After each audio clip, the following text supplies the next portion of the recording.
poco yo. Dios los bendiga, ¿cómo están? ¿Bien? Me alegro, yo también. Bueno, vamos a orar, ¿sí? Así nos preparamos para recibir un consejo, una reflexión, una instrucción de la palabra del Señor. Amén. Te damos gracias, Señor, porque podemos estar juntos adorándote, como decía Abel al principio. Señor, gracias por esta reunión y por las alabanzas, por la adoración. Gracias por la vida de cada uno de mis hermanos y de mis hermanas que están en este lugar. Espíritu Santo de Dios, vení a tomar el control de nuestros pensamientos, de nuestras emociones, de todo lo que hay en nuestras vidas. En esta hora queremos escucharte, necesitamos escuchar tu palabra, que tu palabra produzca en nosotros un cambio, una transformación, un despertar, Señor, lo que vos quieras que produzca. Señor, aquí estamos, te damos nuestro corazón, te damos nuestros oídos, Señor. Bendecinos con tu presencia, bendecinos con tu palabra, te lo pedimos en el nombre de Jesús. Amén y amén. Amén. Segunda Timoteo, vamos a leer unos versículos. Voy a leer unos versículos del capítulo 4. Que el título de esa sección es Predica la palabra, muy conocido. Pero para poder leer estos versículos, primero vamos a leer algo del contexto que está en el capítulo 3, los primeros versículos del capítulo 3. Así que los que quieren anotar, vamos a leer primero del capítulo 3 del 1 al 5 y después vamos a leer el capítulo 4 del 1 al 8. ¿Sí? Pablo le dice esto a Timoteo en el capítulo 3. También debes saber esto, que en los postreros días vendrán tiempos peligrosos, porque habrá hombres, personas, amadores de sí mismos, avaros, vanagloriosos, soberbios, blasfemos, desobedientes a los padres, ingratos, impíos, sin afecto natural, implacables, calumniadores, intemperantes, crueles, aborrecedores de lo bueno, traidores, impetuosos, infatuados, amadores de los deleites más que de Dios, que tendrán apariencia de piedad, pero negarán la eficacia de ella. A estos evita. Después sigue hablando Pablo ahí de esta clase de personas. Capítulo 4 le dice: te encarezco delante de Dios y del Señor Jesucristo, que juzgará a los vivos y a los muertos en su manifestación y en su reino, que prediques la palabra, que instes a tiempo y fuera de tiempo, redarguye, reprende, exhorta con toda paciencia y doctrina, porque vendrá tiempo cuando no sufrirán la sana doctrina, sino que teniendo comezón de oír, se amontonarán maestros conforme a sus propias concupiscencias, y apartarán de la verdad el oído y se volverán a las fábulas. Pero tú sé sobrio en todo, soporta las aflicciones, haz obra de evangelista, cumple tu ministerio. Porque yo ya estoy para ser sacrificado y el tiempo de mi partida está cercano. He peleado la buena batalla, he acabado la carrera, he guardado la fe. Por lo demás, me está guardada la corona de justicia, la cual me dará el Señor, juez justo en aquel día, y no solo a mí, sino también a todos los que aman su venida. Amén. Pablo le escribe esta carta a su discípulo, compañero de viajes, hijo espiritual, amigo, Timoteo. Timoteo era todo eso y más para el apóstol Pablo. Pero Pablo se la escribe desde la cárcel. Él había sido encarcelado, había sido puesto en libertad. En ese intermedio escribe primera de Timoteo, y como vemos después en los versículos finales, nos da a entender de que Pablo fue puesto preso repentinamente, porque le pide a Timoteo que le lleve algunas cosas personales de él. Pero después de este encarcelamiento, Pablo ya no iba a quedar en libertad, y después, poco tiempo después, esto es alrededor del año 64 de nuestra era, es decapitado, ¿sí? Es condenado a muerte y es decapitado. Entonces Pablo, estando preso, se acuerda de Timoteo y le da instrucciones acerca de cómo tiene que ser su conducta, acerca de cómo tiene que ser el carácter de los cristianos, de los que van a servir al Señor. Pero tiene una preocupación, Pablo. Y la preocupación de Pablo no radica en que lo van a matar. Él ya había dicho a los Gálatas, para mí vivir es Cristo y el morirme es ganancia. Él ya más de casi como 15 años atrás ya había dicho eso. A los filipenses le había dicho, yo la verdad que si me matan para mí es mejor porque me voy con Cristo. Pero yo necesito quedarme por ustedes para seguir enseñándoles, para seguir predicando. En realidad Pablo no teme a su presente en una cárcel, ni siquiera teme a su futuro inmediato, que es la muerte. Él dice, yo ya estoy para ser sacrificado y el tiempo de mi partida está cercano. He peleado la buena batalla, he acabado la carrera, he guardado la fe, por lo cual me está esperando una corona de justicia. Sigue, ¿no? Pero ahora la preocupación de Pablo, el interés de Pablo, no está ni en el presente ni en el futuro inmediato, sino en cómo va a seguir el Evangelio. Está pensando en quién va a llevar la antorcha del Evangelio. Y en el primero que piensa es en Timoteo. No es que era él solo y Timoteo contra el mundo. Había un montón de iglesias allá en un montón de lugares. Pero la preocupación de Pablo no tiene que ver con su ahora, no tiene que ver con mañana, tiene que ver con el futuro, con la proclamación del Evangelio, con la predicación del Evangelio y con los tiempos que él dice van a venir días malos, días peligrosos. Entonces por eso leíamos el capítulo 3, porque él ya empieza a advertir a Timoteo y le dice, tenés que saber esto, que en los últimos tiempos, en los últimos días van a ser tiempos peligrosos. Y ahí da una lista de cómo va a ser los rasgos del carácter de las personas. Acá habla de los hombres, pero sí entendemos que habla del género humano, ¿sí? Él piensa en las generaciones que van a venir. Quizás en su fuero más íntimo sabía que no iba a haber otro Pablo, porque él sabía que se enfrentaba a lo que sea. Y le preocupa eso. Cuando yo ya no esté, ¿qué va a pasar con los que van a venir? ¿Qué va a pasar con los nuevos convertidos? ¿Qué va a pasar en los tiempos finales? Y le pide encarecidamente a Timoteo que siga predicando. Timoteo, yo ya está, mi vida ya está terminada, mi ministerio ya se cumplió, ya peleé, ya corrí, ya batallé, ya gané, ahora voy a descansar, voy a buscar mi corona, pero te encarezco, te lo ruego, te lo suplico, seguí predicando el Evangelio. Y esto nos habla del enfoque que este hombre de Dios tenía. El apóstol Pedro en una de sus cartas también dice, el Señor ya me reveló que yo ya me voy con Él. Ellos no le temían a morir, no le temían a lo que hicieran con sus cuerpos, no le temían a la vergüenza, pero sí se preocupaban por los que iban a venir, porque tenían el enfoque correcto. Pablo está pensando en la corona celestial, Pablo está pensando en la vida eterna, no está pensando en el sufrimiento de una cárcel sucia, mojada y fría. Está pensando en eso. Entonces se enfoca en lo correcto. ¿Y qué es el enfoque correcto? El Evangelio.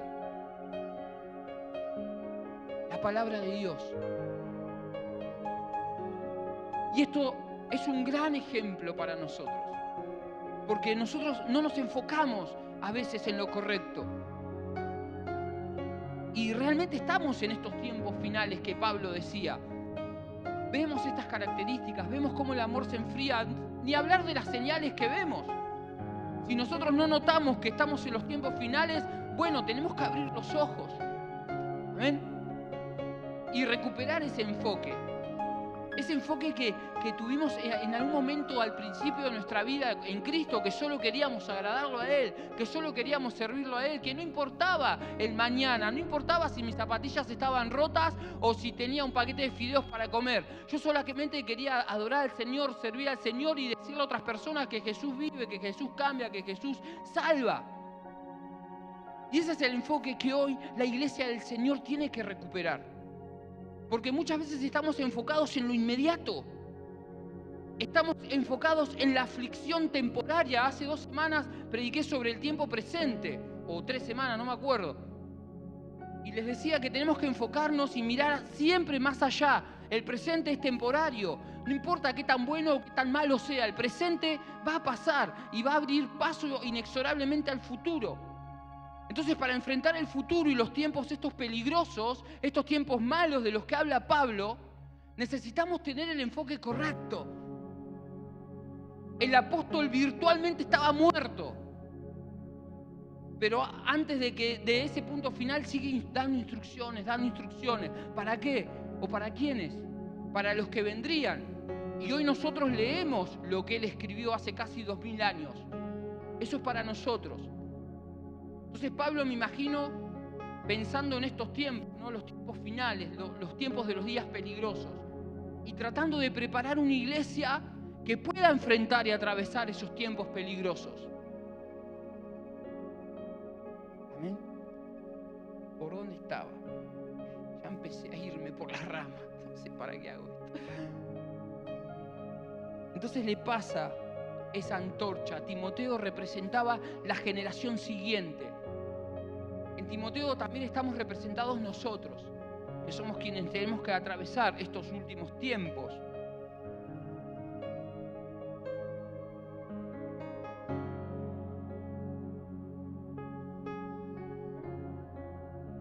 Ahora, ¿cómo tenemos que atravesar estos últimos días, estos tiempos? Cuando hablo de estos últimos días, miren, yo no digo que esto es mañana, pasado, eso nadie lo sabe, ¿sí? Pero sí que vivimos estos tiempos peligrosos, donde hay una persecución.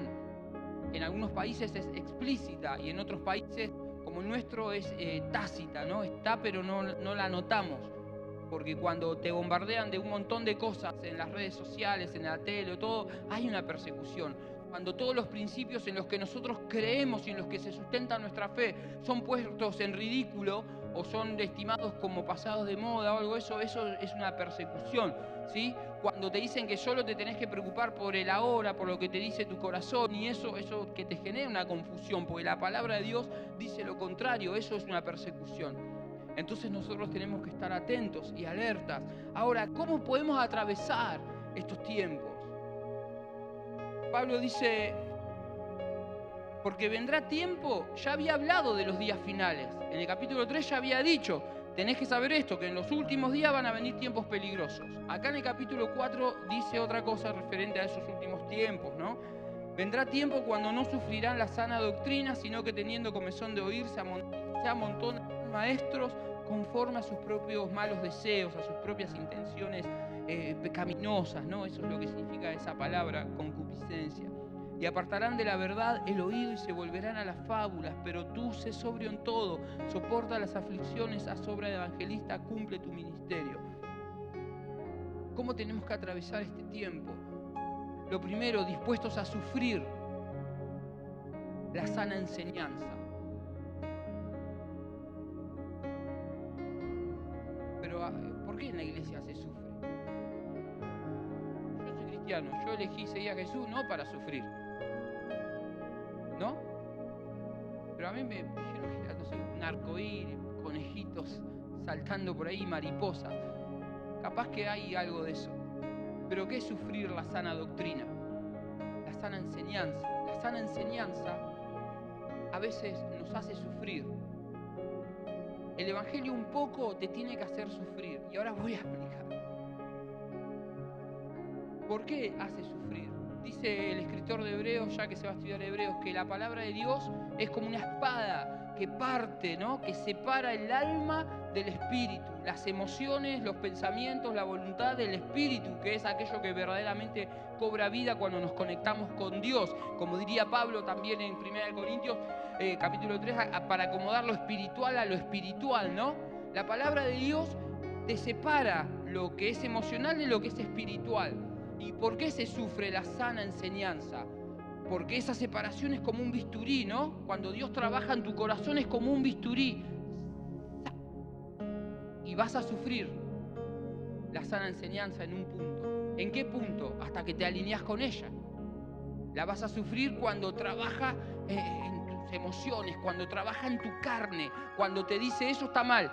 Pero me hace sentir bien, pero está mal. Pero a mí, mis amigos, pero está mal. Al pan, al vino.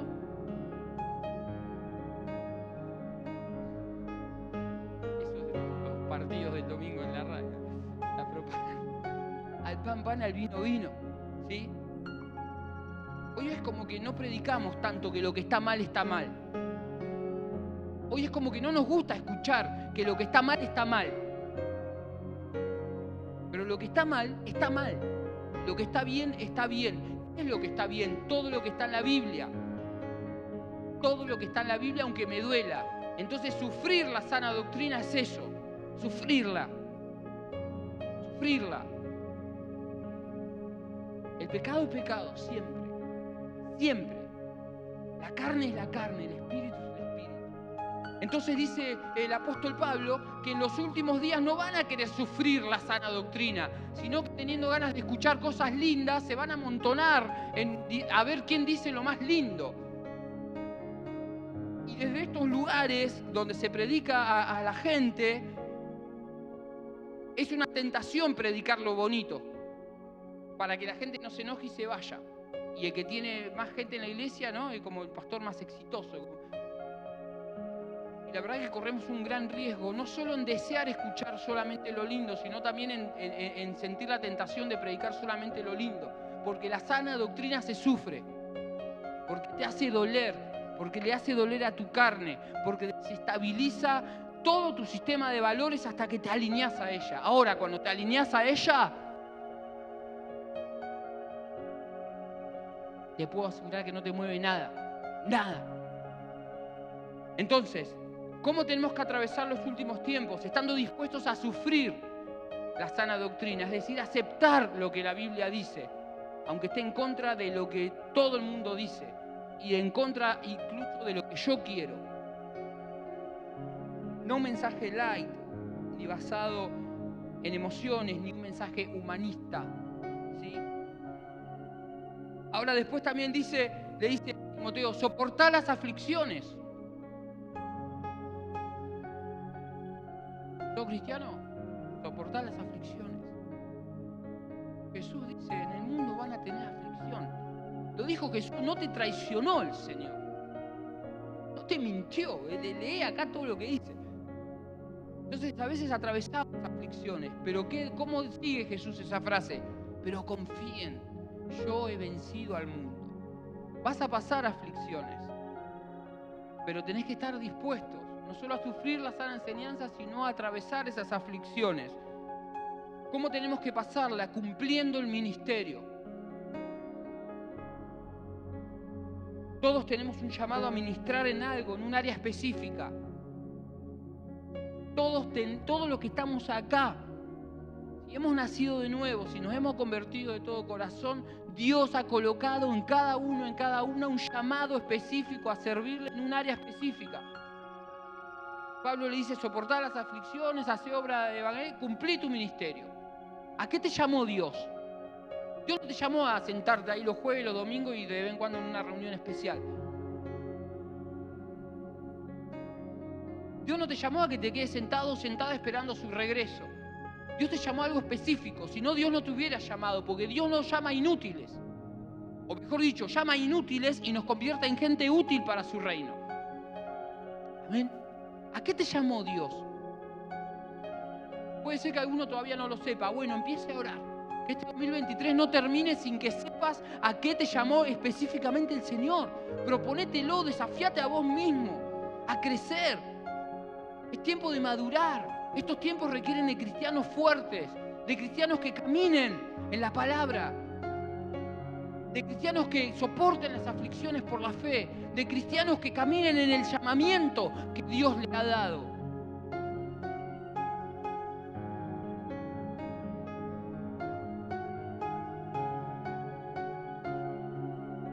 Amén. En Romanos, el apóstol nos dice también, estoy siendo súper sintético porque es mucho lo que dice todas las epístolas acerca de los últimos tiempos. Lo que sí me encanta cuando leo a los apóstoles es cómo ellos tienen siempre su corazón en la segunda venida de Jesús, cómo tienen su expectativa y su anhelo y su esperanza, como dice Pablo a Tito, esa esperanza bienaventurada, reencontrarse con el Señor, en verlo cara a cara, en que todo este peregrinar termine. y nos dan mucha doctrina, mucha enseñanza al respecto, pero yo solamente voy a tomar 1 o 2 pasajes, porque hay libros escritos sobre estos temas. ¿Se imaginan si habláramos solamente de eso?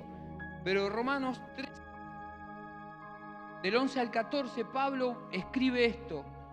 Y esto, conociendo el tiempo, que es ya hora de levantarnos del sueño, porque ahora está más cerca de nosotros nuestra salvación que cuando creímos. La noche está avanzada y se acerca el día. Desechemos pues las obras de las tinieblas y vistámonos las armas de la luz. Andemos como de día, honestamente, no en glotonerías y borracheras, no en lujurias y lascivias, no en contiendas y envidia, sino vestidos del Señor Jesucristo y no proveáis para los deseos de la carne. ¿Cómo tenemos que transitar estos tiempos? Despertando del sueño. Despertando del sueño. Despertar, despertar.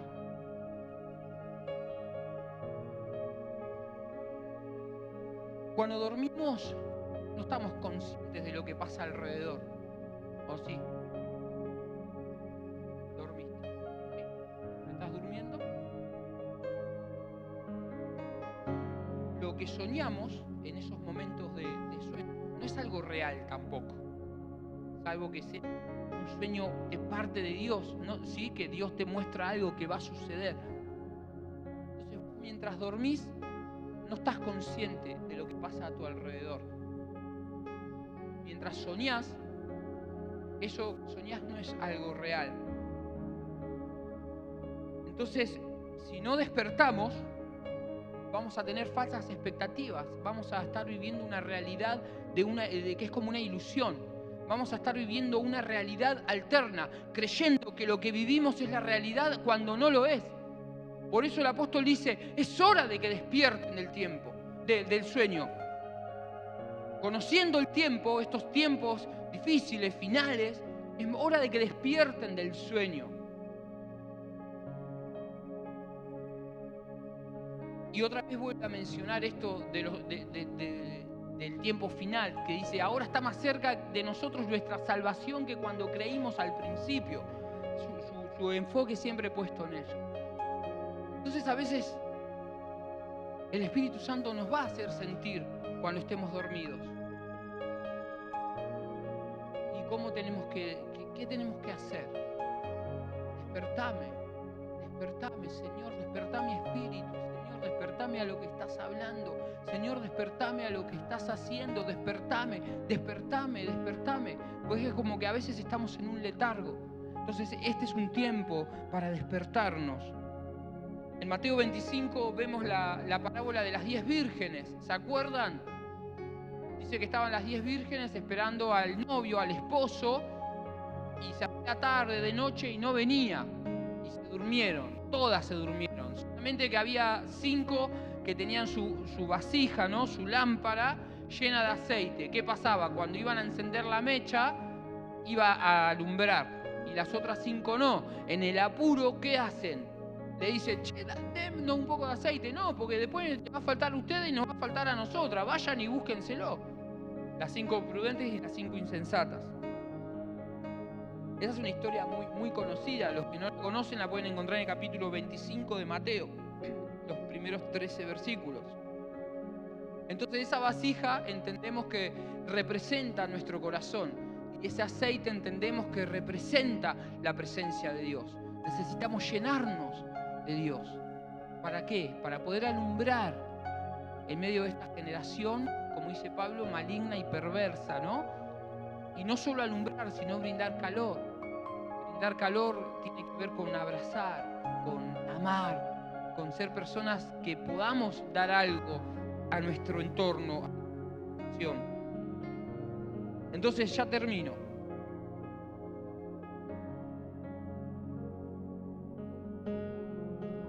Necesitamos enfocarnos en el Evangelio puro, sin formas, sin doctrinas raras, el Evangelio puro. Vayan ahí al Sermón del Monte, a las epístolas, al libro de Hechos, ahí. Tenemos que enfocarnos en el Evangelio puro, no en el presente, no en la aflicción, sino en el futuro, ¿sí? En las generaciones que vengan, tener un enfoque correcto, mirar hacia las futuras generaciones, despertarnos, llenarnos y cumplir el llamamiento de Dios y estar dispuestos a sufrir si es necesario por la fe. Amén. Vamos a orar.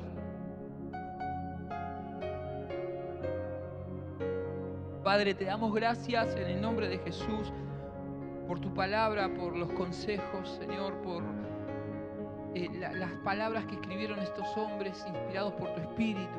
Gracias, Señor, porque ellos tenían siempre puesta su mirada en la salvación, siempre tenían puesta la mirada en lo eterno, siempre tenían puesta la mirada en la gloria de tu venida, Señor. Siempre tenían puesta la mirada en los que vendrían detrás de ellos y fueron capaces de darlo todo, Señor. Y hoy somos nosotros los que terminamos llegando después de ellos, Señor, pero también creemos y entendemos que todavía vendrán generaciones, Señor. Y sí, entendemos también que estos tiempos son esos tiempos peligrosos de los cuales hablaban Pablo, de los cuales hablaba Pedro e incluso de los que hablaste mientras caminabas en esta tierra, Señor. Son tiempos arduos, Señor, son tiempos de profundos desafíos para nosotros, Señor, tus hijos. Las épocas han cambiado, Señor. Hoy la maldad va en aumento, hoy el carácter de los humanos, Señor, estas características